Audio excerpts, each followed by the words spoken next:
Oh my god, it's me. I'm back. What is this? So, hi. It's been like 2 months since I've made a video. I know I've taken breaks before, but not for that long. So what happened was I was in the hospital. Nothing big. I got my appendix taken out. The story of my appendectomy is so weird and insane and crazy that I thought just to kind of say hi and get myself kind of back into things that I would just tell you what happened, because this is a bit of a nightmare. I had the summer off. I work at a school. I had a good portion of the summer off I spent doing a lot of research and getting prepared for my submission, which is coming up. When we came back to work, we'd had restructuring going on with staff, so we didn't even know who our boss would be, which was weird. Well, basically we didn't know what was going on. On top of that, we had to do all these student inductions, which was kind of constant. So what we had to do was essentially help students log on to the computers and create their school accounts, look at their emails, and send things up to IT if anything was wrong. And we had to do that for every single student that enrolled in the college. So we had people it was constant. It was every 20 minutes, all day, every day for 2 weeks. In the second week, I was working up to 12-hour days. Yeah, so I was working a lot. It was super, super stressful. And this whole time I'd had these really kind of horrible stomach aches, and they were like constant, and I just thought it's probably just stress. I've just kind of been thrust back into work. Not only are we restructuring and we kind of have everything kind of new, but this is sort of constant and it'll mellow out.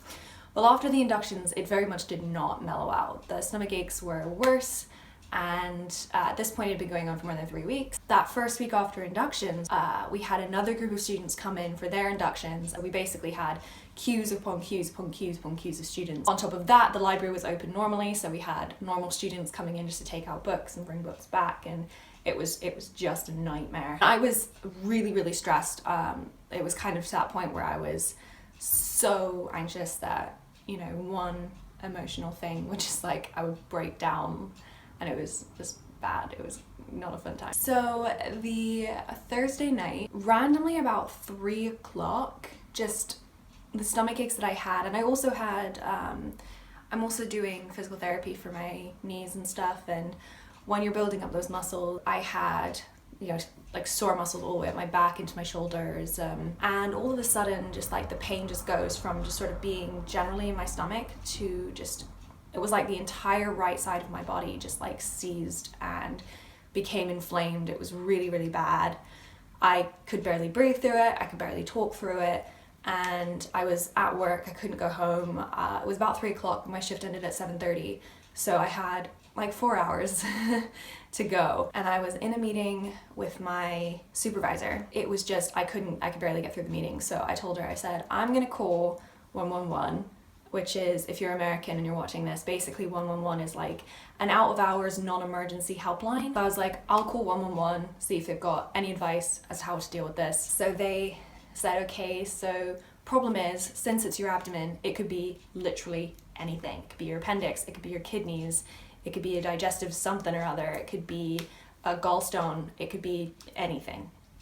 Because that's kind of where all of your organs are. I kind of felt this stretching feeling in the bottom right hand side for a little while, but it wasn't pain, it was just stretching. And when I finally decided hey, this isn't right, my first thought was actually that it was an ovarian thing. I mentioned that on the phone, and they said, okay, so since it's your abdomen, we need to get you in. And since this is an out of hours thing, they tend to make appointments for you kind of as soon as possible. Or can you come in at 8:30? And at this point, it had been the rest of my shift. I lasted the rest of my shift. I was nearly home. I had walked all the way home. The pain wasn't as bad at this point, so I was able to walk. I had to get to the nearby hospital, which you have to take a bus to get. So I basically, through this pain, speed walked pretty much the rest of the way home, because that's where the nearest bus stop is to get to the hospital. So I get on the bus and I barely make it. I'm a bit late, and it's just sort of a bit of a nightmare. So they ask me what's happening. I kind of tell them. I tell them that I'm, thinking it could maybe be a cyst or something, and I'm not sure if my back is connected or if it's completely separate, but these cramps have been going on for 3 weeks. So he starts like pushing on my stomach and he gets to where it hurts the most and he goes, oh, so you're a little tender there. And I was like, yeah, just a little bit, just a little bit. So he's like, well, do you still have your appendix? And I said, yes. And he said, okay.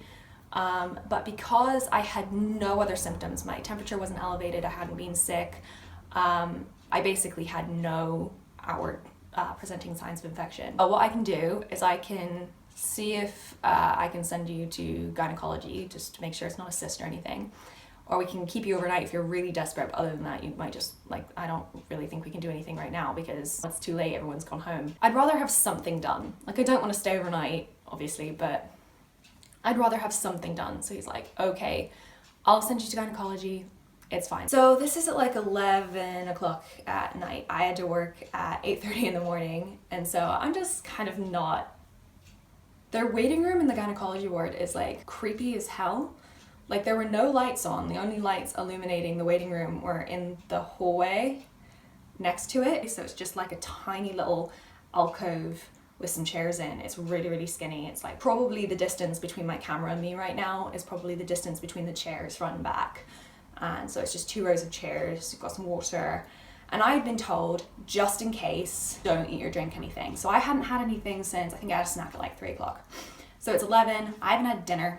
And they're like, so I had to basically beg to be able to have sips of water. So they call me in, they investigate, and they can't really find anything. So we'll take your blood just to make sure you don't have an infection. So she does. She points me back to the waiting room, and I'm just there. My phone is dying. I have to ask for a charger from one of the nurses, and I'm just sitting in this tiny waiting room. I'm the only person, and I have nothing to do. Luckily, I found one of those like kind of silly tabloid magazines where someone had already started writing in the crosswords. So I was like, oh, if I play with the crossword puzzles and I can actually write in them because they've already been written in, so I'm not the one being a dick about it. I went through all the puzzles in this book, which actually had quite a few.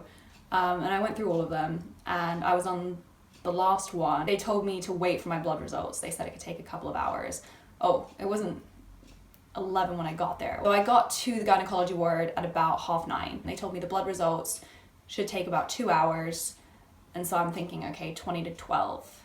That's not perfect, but I had these puzzles, I'm working through them, it'll be fine. 20 to 12 goes by, still nothing.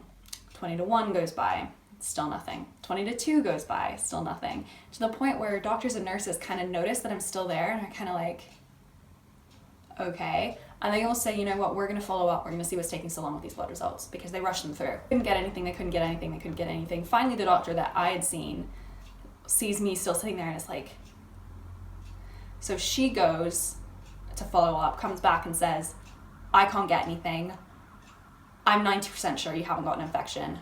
Go home. Because I had been no by mouth at this point, they had to take my blood pressure and stuff, and they said that it was too low. So she's like, I'm gonna come back in 20 minutes, start chugging, because we need to get your blood pressure up before we can release you. It's 2:30, I'm finally sent home.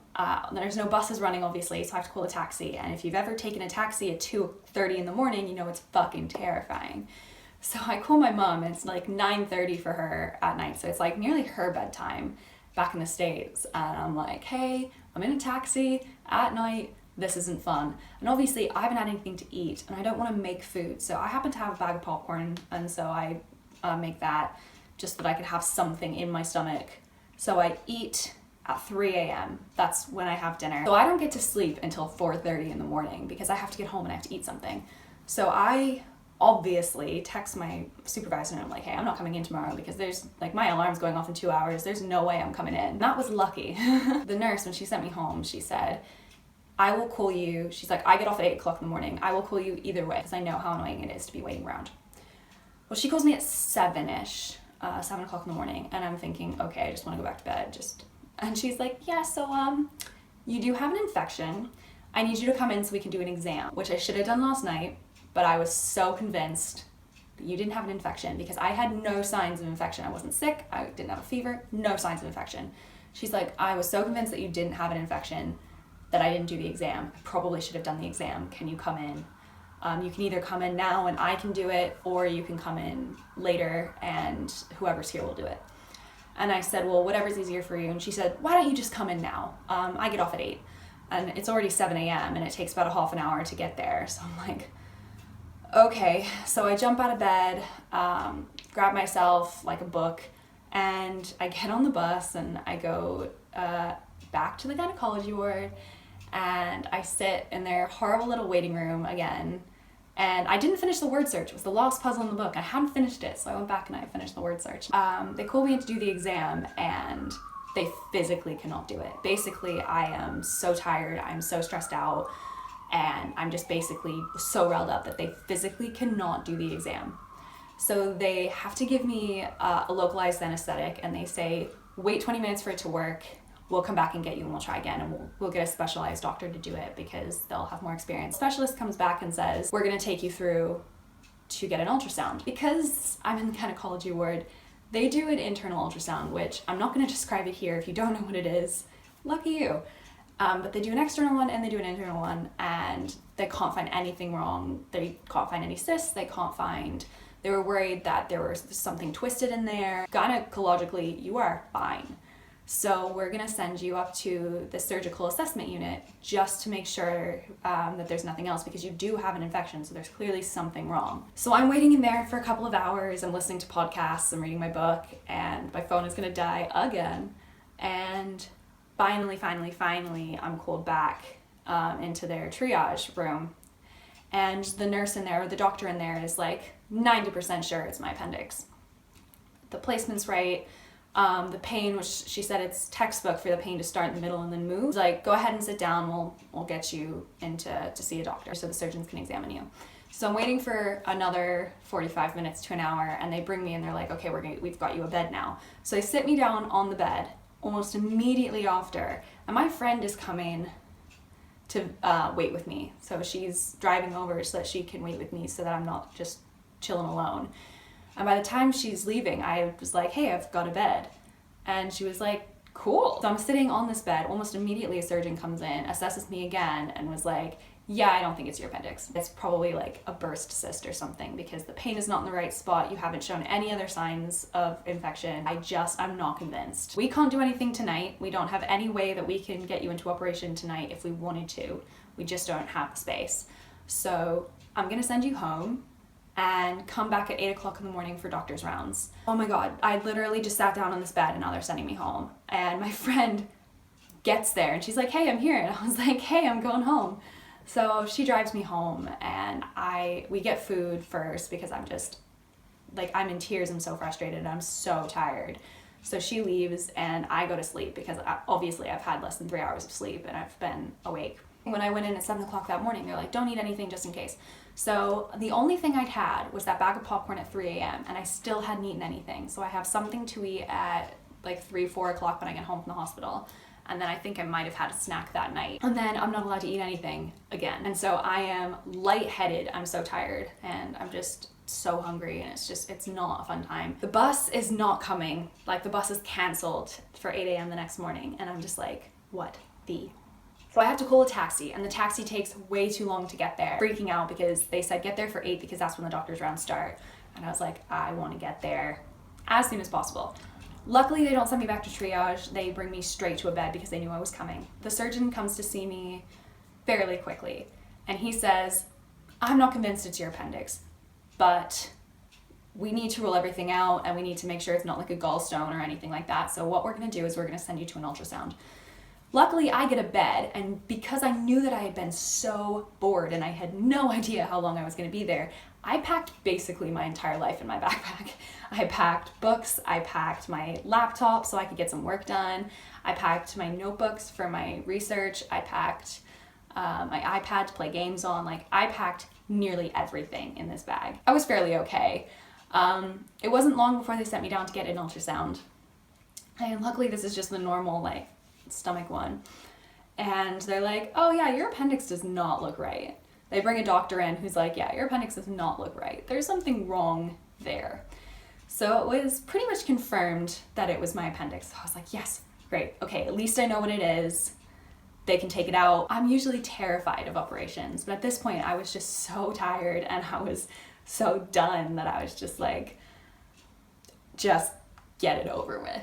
So I'm chilling in the bed. I'm there for another couple of hours before they decide to get me ready for theater. They finally take me down. And again, I haven't eaten anything since about 4 o'clock the night before. And before that, I hadn't had anything since 3 a.m. I'm feeling very lightheaded. I'm feeling very tired because I barely slept. I did let myself have a nap because I'm in a bed, so why not? And I had gotten some work done. It was fine. Finally bring me into theater at 6 o'clock. By the time they bring me down there, and I tell them, I was like, I might have a panic attack when you go to put the anesthetic in, and they're like, it's fine, we'll give you something to relax you, it happens all the time. But by the time they're like, okay, we're gonna give you the stuff, I was like, okay, because I was just like, done. Finally get taken back there at like 11 o'clock that night, and I woke up and I had this tube sticking out of me. I didn't think anything of it, but I have this tube sticking out of my stomach. So after just like a night of just not a fun time that I won't go into because it's kind of gross, the surgeons come around the next morning and essentially tell me that my appendix was not normal.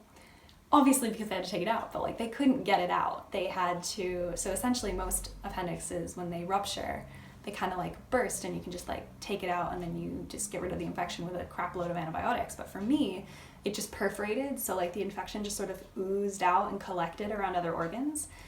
So it wasn't safe for them to just take it out because it would have nicked other organs. So they basically had to take out as much as they safely could, wrap like the end of it in a layer of fat that's already there inside of your stomach. And then they put this tube in me to drain as much of the rest of the infection out as they possibly could. And then they just gave me hella antibiotics. But at this point, I'm just so groggy that I'm just like, cool. They're like, we're gonna have to keep you for a couple of days. Now, most appendectomies are fairly straightforward. You get to go home the next day or the day after that. They're like, we're gonna have to keep you for a few days because we can't take the tube out. Like, we need to make sure that the infection has stopped draining and that your markers have gone down. Like, we need to keep you for a couple days. I was in for a week, which is way longer than most people who get their appendixes taken out. The day that they're thinking, oh, we might send you home, like if everything goes well, we'll send you home today, they had taken a blood test in the morning and they're like, so we can't send you home because your infection markers have actually gone up, not down. I'm chilling in this thing, and my friend, like, what a wonderful person she is. She came and visited me every day, even if it was only for like an hour. For weeks afterward, just thinking about everything that she did for me just like made me cry. She got me food. She brought me puzzle books because I had gotten, thanks to my time in the gynecological waiting room, I got obsessed with doing puzzle books. I basically spent all of my time in the hospital watching YouTube, not even Netflix, just like YouTube.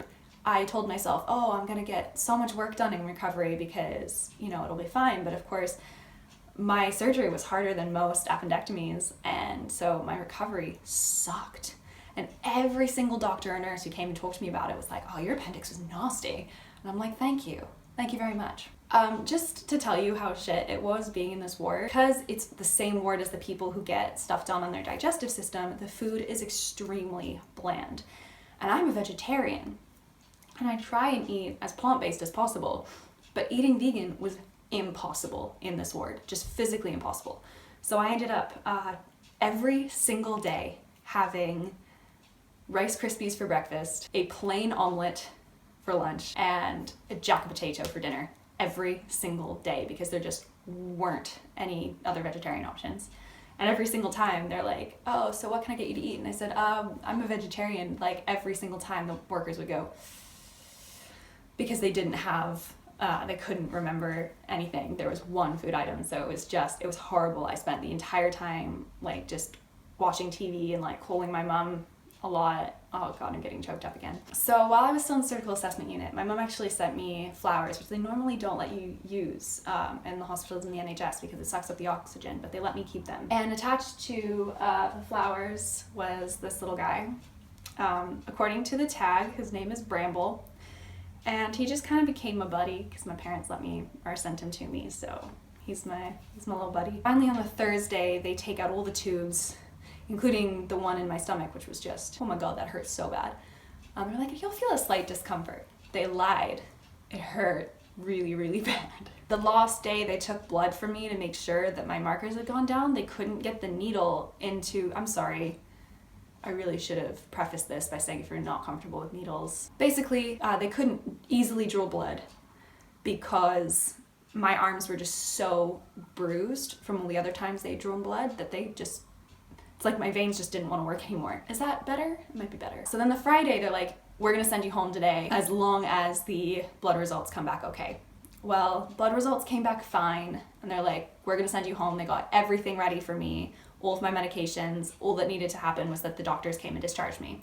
And they never came, and they never came, and they never came. My friend had come to sit with me. She was there she came around 4, and she didn't leave until visiting hours ended at 10, because we were just waiting for people to send me home. Finally, around 9 o'clock at night, I called in the head nurse for the ward, and I was like, what's going on? And he looked at my chart, and he was like, well, we don't have you going home today.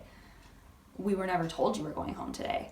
And I was like, but they did everything. I told to the doctors, like they said that they got all my medications ready. Like they told me everything was fine. And he was like, yeah, well, we don't have anything we'd have to get another doctor's approval. And they've all gone home. And I'm just sat there like, I had been waiting all day to go home. So when you get to the point where you just really want to cry, you kind of get a little bit snippy with people. And I don't mean to, but I just get a little bit snippy with people. And so I just felt really, really bad for this nurse. And I just really wanted to apologize to him, because he was like, I can call the doctors back. And I was like, it's fine. Like, don't worry about it. I'll stay the night. Like, it's fine. He was like, I can really, and I was like, seriously, it's fine. And I felt really bad because I was snapping at him, but it was really just because I was trying not to cry. And I feel bad that I never got to apologize to him for how I talked to him. And I mean, I know that's the least of what nurses get on a daily basis, but still I felt really bad. But finally, my friend comes like first thing in the morning, the next morning, and they finally sent me home around like 3 o'clock, because the nurse was so busy, because they're just so understaffed, and basically the nurse was just so busy that even though like the doctors come around at 8 o'clock and they're like, did something happen? I was like, no, they just didn't send me home. They said that there was like some loss of communication. They were like, well, we got everything ready. And I was like, I know. But something wasn't told to someone else in the changeover, and they didn't have authorization to send me home. I even asked one of the healthcare assistants, I was like, I'm supposed to go home today. Please, can you find the nurse? And she's like, well, I'll tell her. I mean, she's going to be a little while, but I'll tell her. And she does finally come around. She does finally get me ready. And I was like, what about my sick notes? And she was like, oh, we don't have that you want a sick note on here. I was like, well, I told them when I was given the operation that I needed a sick note. So they have to go and find a doctor. And she's like, it could be another couple of hours if I can't find her, but I think I just saw her, so I'll try and get her to come back. Luckily, she did, and I got to go home about half hour later after they give me the sick note.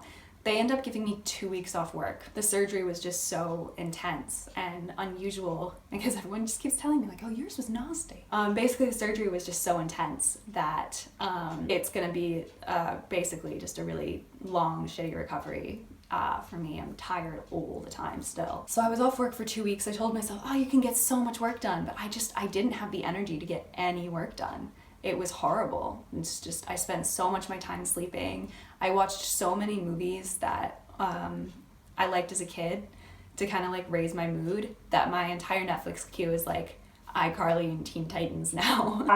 So I'm trying to go through this recovery thing, and the stomach aches aren't going away. They're still there. And so finally, they're so bad that I call 111 again, and I'm like, hey, still having some stomach aches.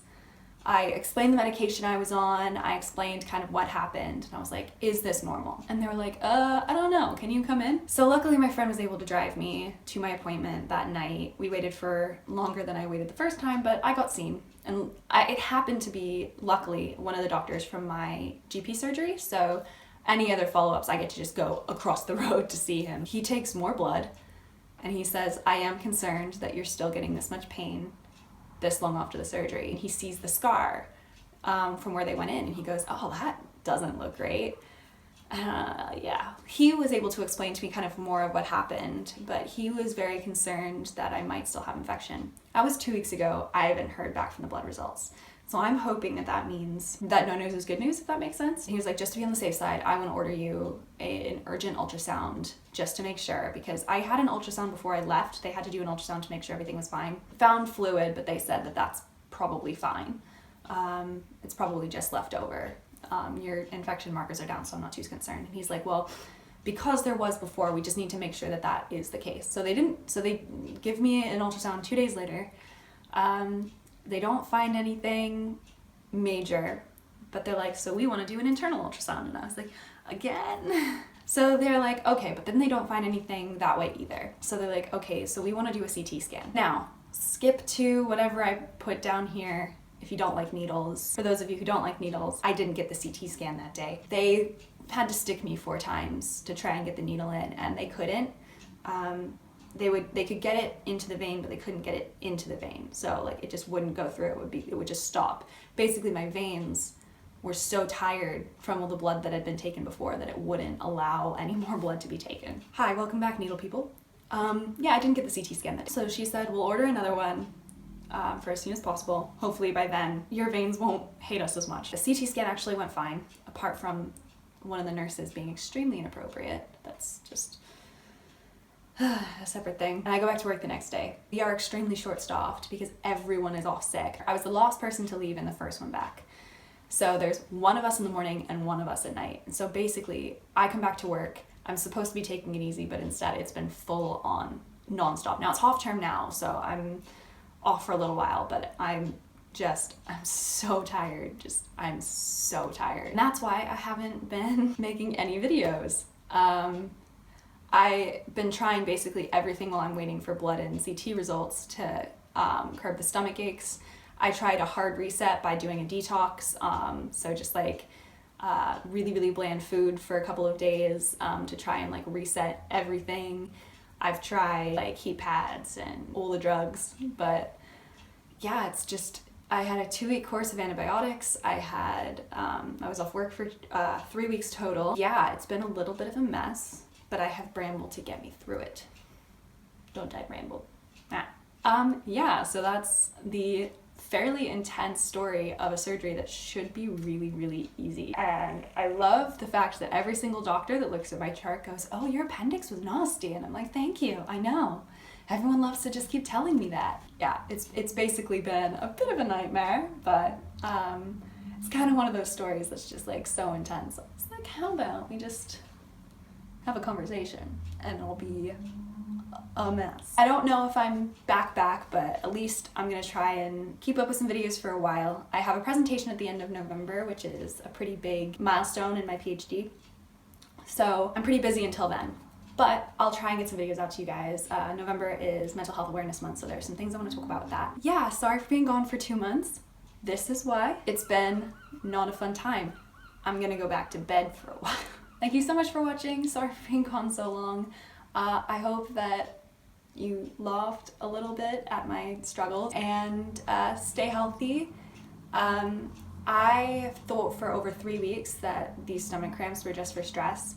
Appendicitis is very dangerous. Part of the reason we take it out is because the infection can lead to sepsis and you can die from that. Basically, don't ignore your symptoms. If you're worried about something, call the doctor. Because if I'd left it a couple more days, I don't know what would have happened. So you'll know if something's not right. Even if you don't have all the symptoms like I did. They say that I presented extremely atypically, which is the medical way that they say it. That my appendicitis presented extremely atypically. But that doesn't mean that something's not wrong. So just make sure that you stay healthy, you stay hydrated, you see a doctor, and that all is right with the world. Okay, thank you so much for watching. I will see you hopefully next week because it's Halloween. So I'll see you then. Bye.